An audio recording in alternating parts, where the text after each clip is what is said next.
work well together, Heller. James, let's get the hell out of this place. Forget Mercer. We could build something all our own. We do make a pretty good team, don't we? I don't want to get between you and Mercer. Besides, I'd probably catch something.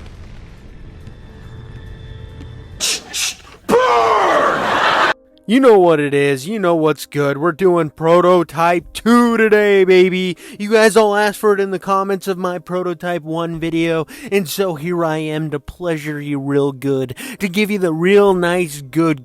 But you see, Prototype 2 starts in a little bit of a wacky-tacky way. You're not playing as Alex Mercer anymore. No, you're James Heller, an edgy 2000s African-American gentleman, a black man, as you would say. He is a badass. He's got that 50 Cent energy, because 50 Cent was still relevant at this time period. Now he just, like, I don't know what he does. I know he lisps everywhere. He's like, man, 50 Cent, I think get what your dad trying.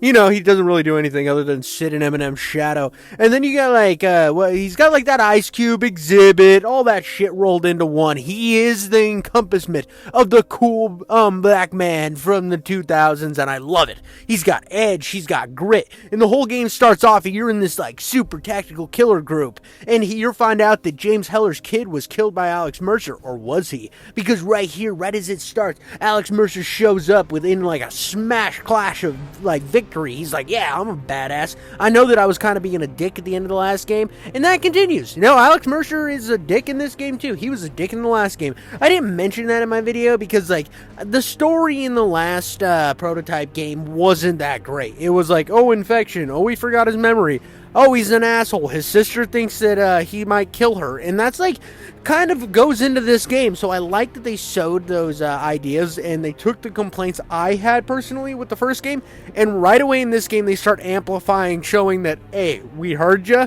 we know who loves this game, it's you, King Jiffy Coats, and we're making a game perfect for you. Because all of my problems with the last game really stem down to, one, the boss fights, I'm just chucking everything at the boss.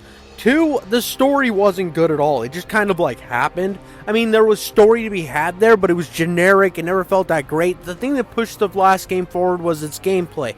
Now, there are some side steps in the gameplay in this game, but what they did with the story here is fantastic. I mean, right away, you get this giant knockdown drag out with Alex Mercer and James Heller, and James Heller obviously gets his absolute like shit pushed in. It's like a prison scene how hard he gets pushed in. It's like straight up gangbang levels. Okay, we got a little bit too homosexual there, but no, he gets absolutely plowed from the rear end, and it's because he doesn't have any superpowers. What is he supposed to do? Just use his cool Ice Cube energy to prevail? No, that's not a thing. You can't beat a superhero just by being cool. That's not how it works. But he's not going to give up because he's got a cool knife. He's like, I got a cool knife and I'm going to chase you down. Oh, you're going to send your little like infection hawks after me? Well, I have helicopters and I have coolness on my side. That doesn't help anything.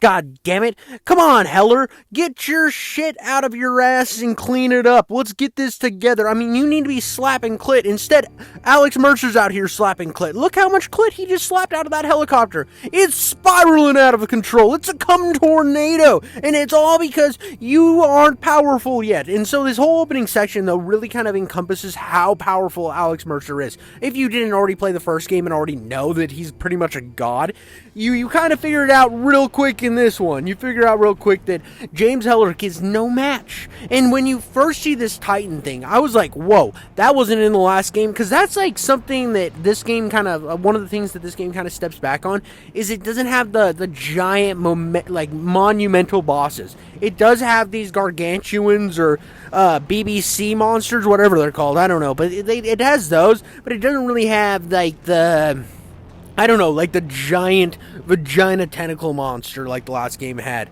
I don't know, but really that's the only cool boss the last game had at all. I mean, the last boss was just chuck fucking airplanes at it. It was so lame. Such a lame way to end the game. But anyway, Alex Mercer's like, you don't understand who I am.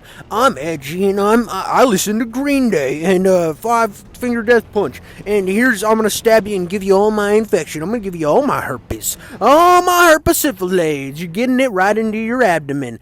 And like that's how the game starts, and then it proceeds from there. You're trying to figure out Is Alex Mercer telling you the truth? Is he actually evil? Fucking shocker, he's evil. He was evil in the last game, guys. Anybody who's out there saying this game was like James Heller isn't as cool or whatever, Alex Mercer was sucked. He really did suck. He wasn't like terrible. He was a fine enough protagonist, but he had the he had the personality of a paper bag. Every once in a while you crinkle it and you're like, yeah, that was interesting, but you can't like uncrinkle it. It just kind of a crinkled bag. My first like big gripe with this game though, as much as these cutscenes come off as cinematic early on in the game, you got that real like Sin City vibe. It's Bruce Willis and Mickey Rourke type vibes. It gets a little annoying by the end of the game because why is everything in black and white? Like, it was cool for a little bit, but this is in Sin City. Because this game has like a much brighter color palette than the last game.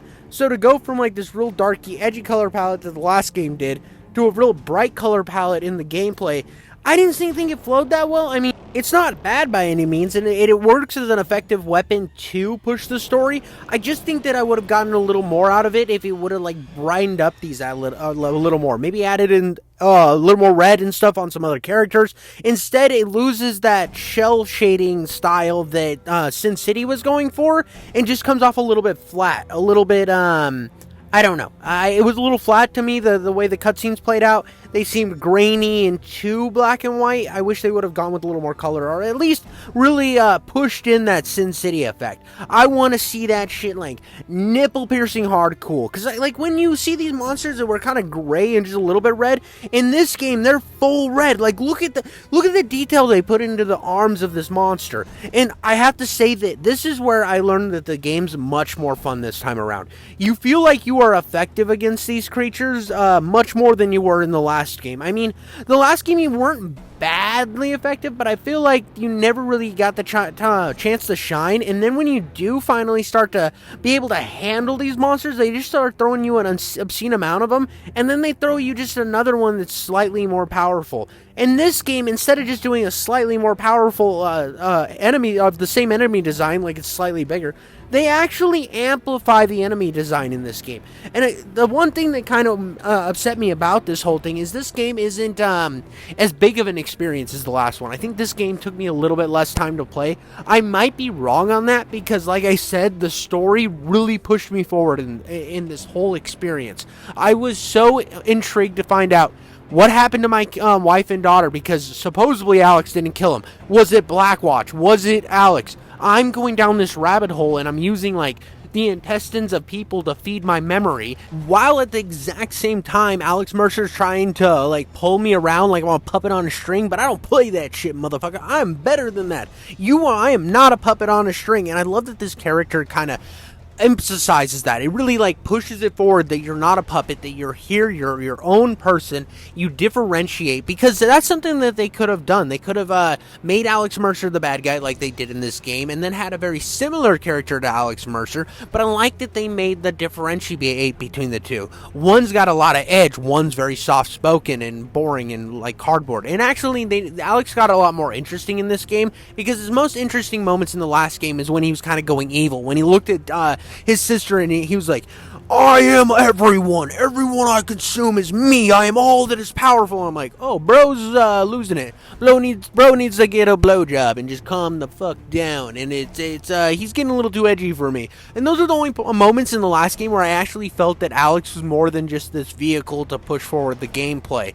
Instead of him, because like it felt like they were like, okay, we have this cool idea for a game. You're this overpowered superhero, and you just kind of destroy everything. That's your gimmick. That's all you do. And it's like, well, what about a story? We'll just wipe his memory, and then military stuff and cover up. And you're like, I don't know. That's kind of uninteresting. And then like the villain in the last game was very uninspired.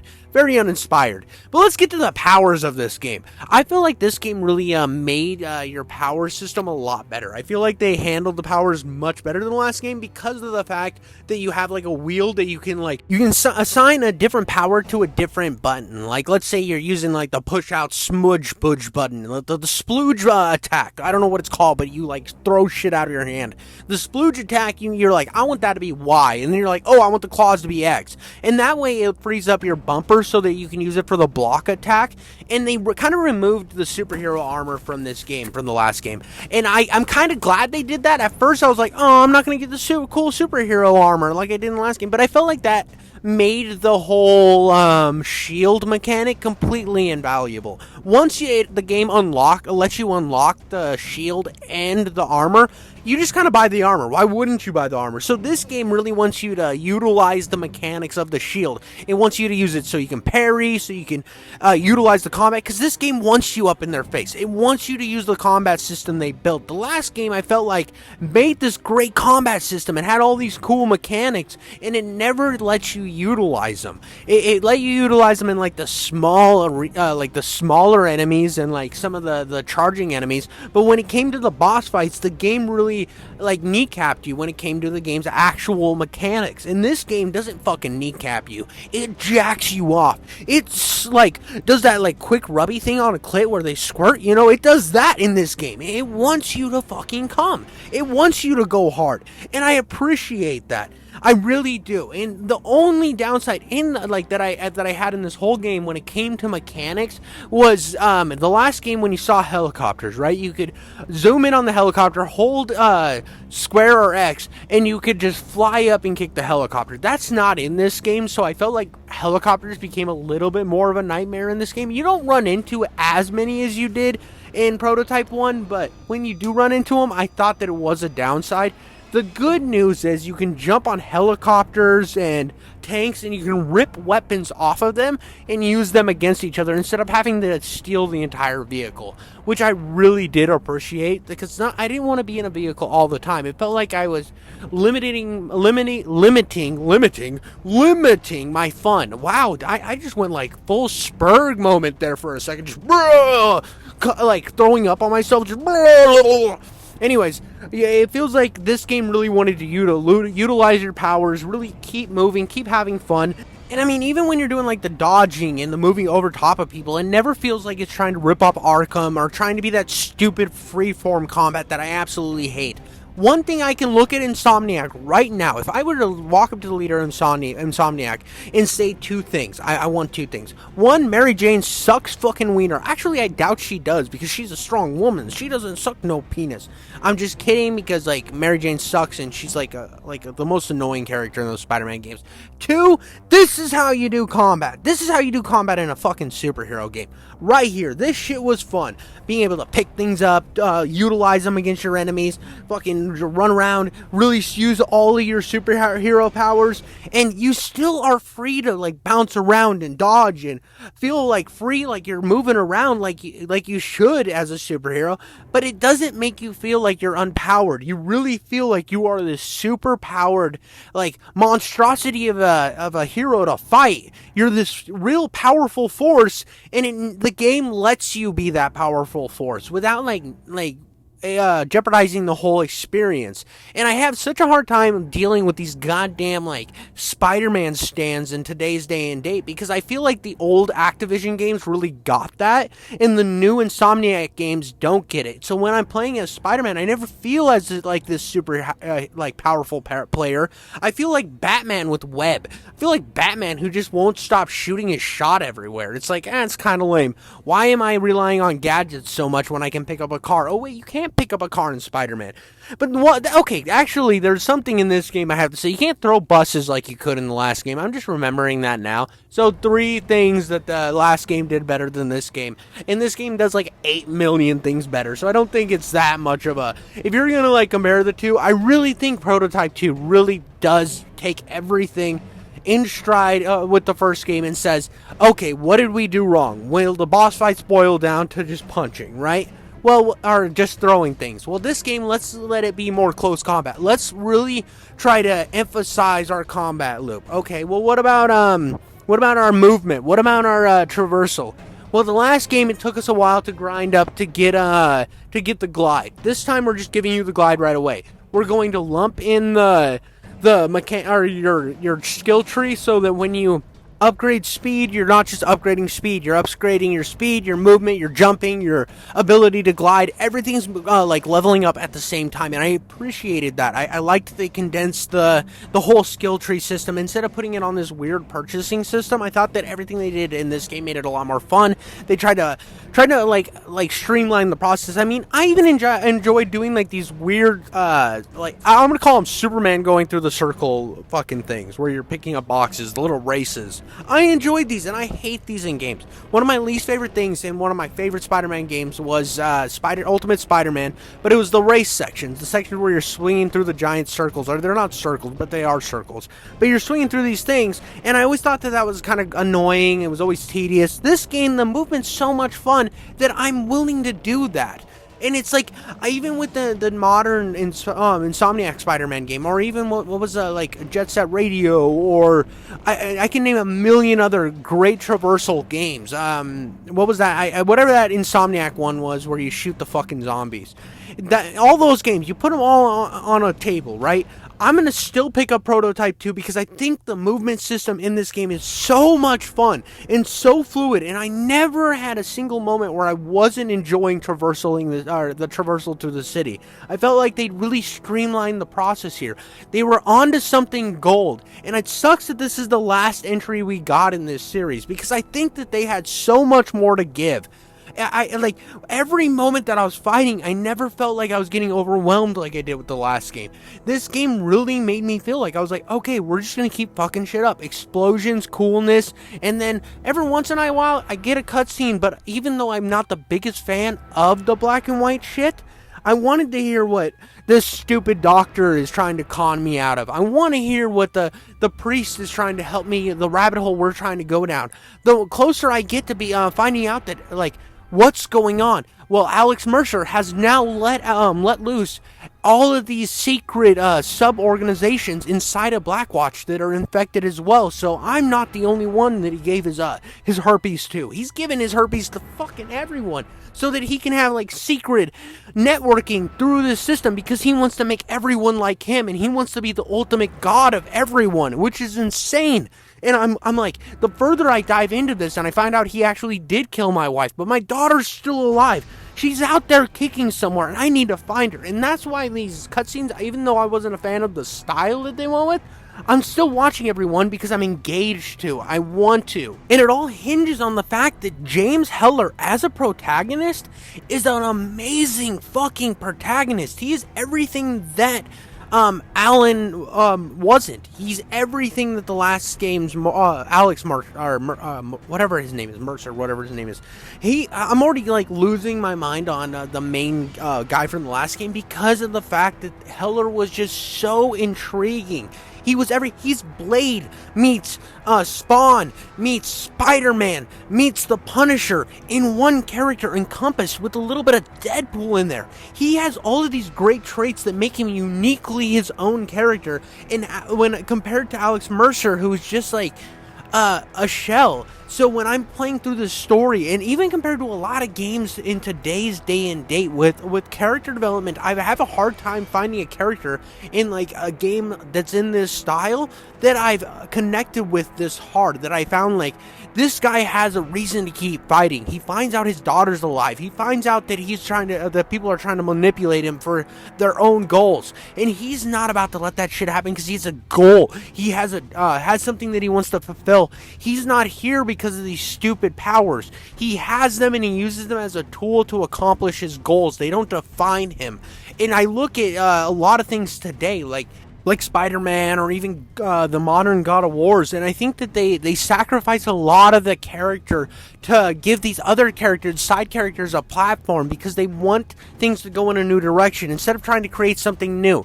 What these guys did with Prototype, and then to a better extent Prototype 2, is they created their own character, right? And they were like, okay, well, he's not really that deep. He's not really that interesting, and we want to keep this franchise moving forward, but we need a new vehicle to do it. So what did they do? They fucking Green Lanterned him. They were like, okay, Hal Jordan's not working, we're gonna go with the next motherfucker. And they did. And I feel like they picked the right vehicle and they gave him enough depth, and they made a character that was truly could sit up there with the great. and honestly go on to be a character that I will remember for the rest of my life. I truly will love going back to this game in particular. As much as I will go back and play the first game eventually, this game I can see playing a million times more. This is my Halo 2. Halo 1 I played, I enjoyed it. Halo 2 I've played so many times that, like, if it was masturbating, I would have been blind how many times I've played Halo 2. Eventually, I will do a video on the channel for it, but for right now, just know that Halo 2 is my most played Halo. And then, like, let's get back to the gameplay here. I know you guys are like, wow, enough of your fucking rant about the character. I get it. He's fucking cool. Stop fucking jerking him off. I thought you liked ladies and nice butts. I do, but when it comes to, like, an interesting person, I'm not friends with the lady's butt. I'm friends with her personalities. Ha! Gay! Anyways, so you just saw there was a cool boss fight. I mean, that's how all the boss fights really boil down. I mean, there is some different ones, but I really like that you're fighting people like yourself, and each one has different it's not the same boss fight. Like, yes, they're all prototype-esque people, right? But the main thing that you're doing is you have to learn what their gimmick is. What's the, like, some use the whip, some are running the blades, some are, like, exploding the ground, and it's about learning your enemy and adapting to them. And I really appreciate that this game did that, as well as let you get in their face and utilize your powers, because the last game did not do that. It really dropped the ball when it came to letting you use your powers and having fun with it. As much as this game, I feel like, took a lot of the experimental stuff from the last game and really made it to a little more of a bite-sized gameplay experience, I think that everything that was done to elevate the experience itself. So, yes, each power doesn't have, like, this long skill tree of different moves, but when it came to, like, Devastator moves, now your Devastator moves are dedicated to their own bars, so you don't have to have either too much health or not enough health. So I felt like I actually got to use the Devastator moves a lot more. I felt like I got to actually use these, like, secret unlockable mechanics and not have to have the perfect weather conditions to do it. It's like, oh no, it's fucking raining semen outside. Can't use my Devastator moves. Prototype 2, it's raining semen. You suck it up and you fucking go. God damn it, I said some sus gay shit again. Look at me fail. But yeah, so this game really, I felt like, with each power, as much as they didn't let you have, like, a bunch of a million different upgrades and shit, you really just upgraded the power individually through combat.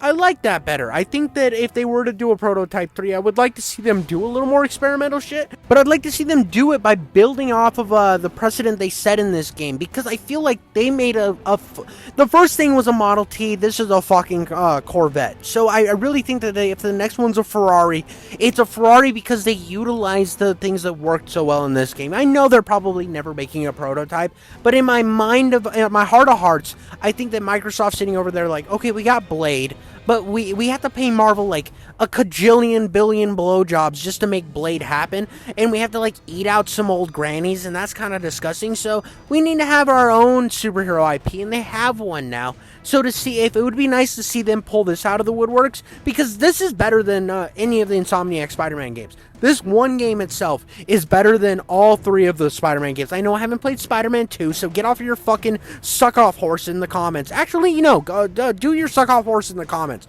All sorts of suck-off horse. I want to see all the angry messages about how much Spider-Man 2 is the greatest gaming experience of all time. It's like, no, play more games, you fucking idiot. But no, I want to see that. Leave happy comments if you want. I want to see comments. I want to see likes. Subscribe to my channel. I want to be at like 1,000 subscribers within like the next year. That's my goal.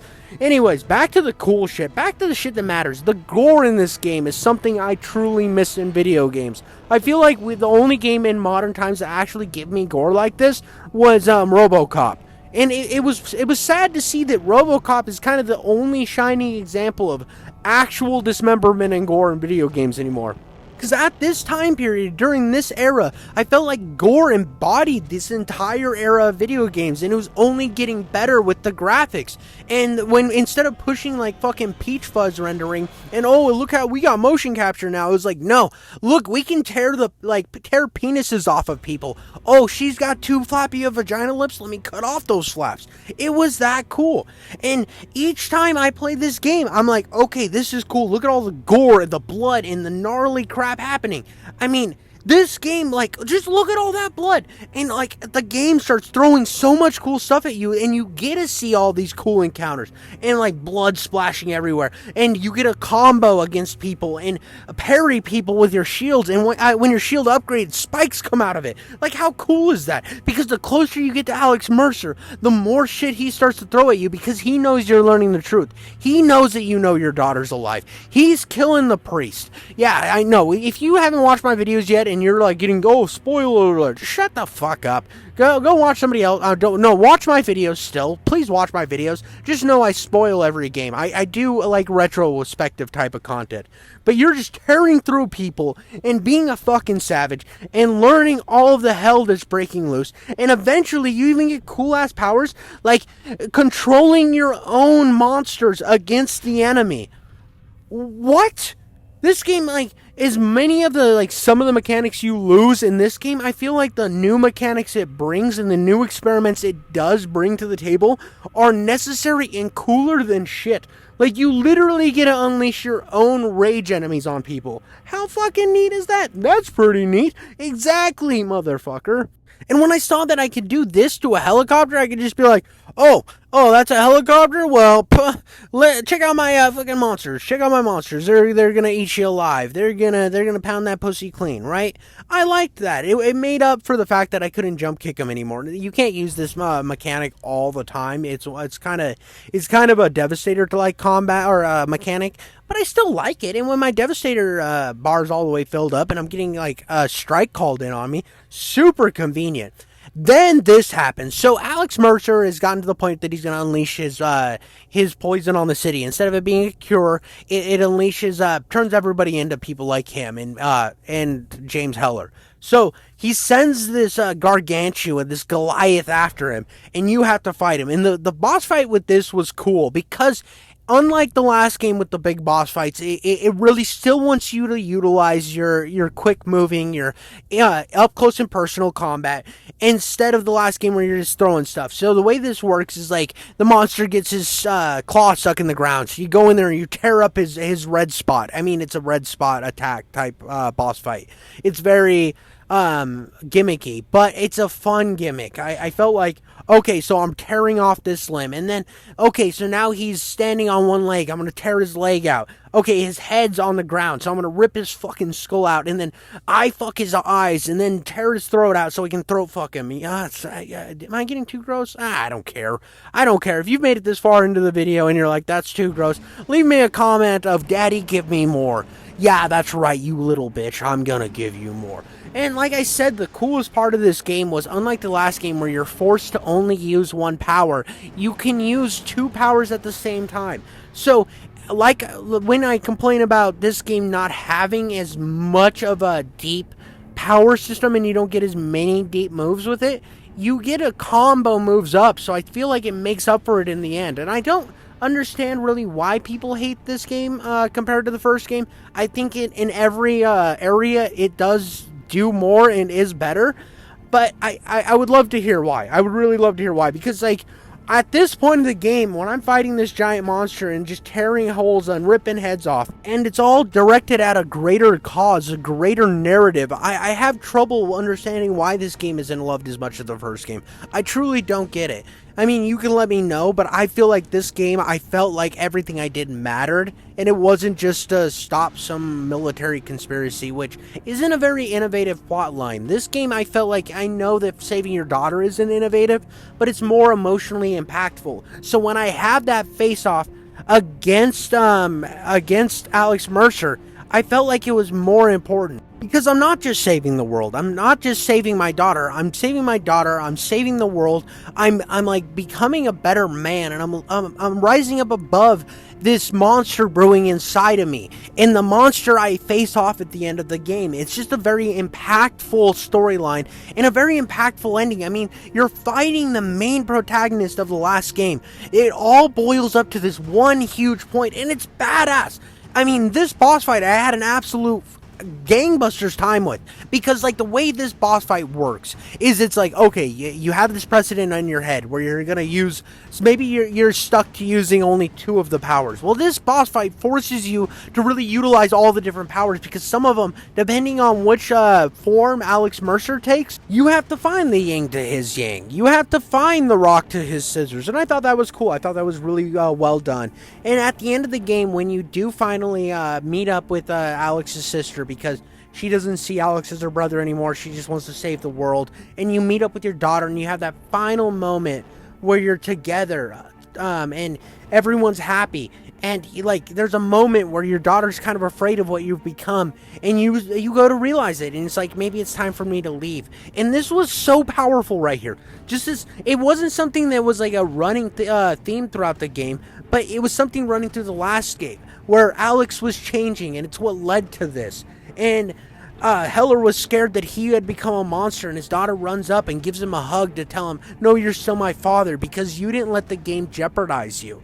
You didn't let this monster brewing inside you control you. You controlled it.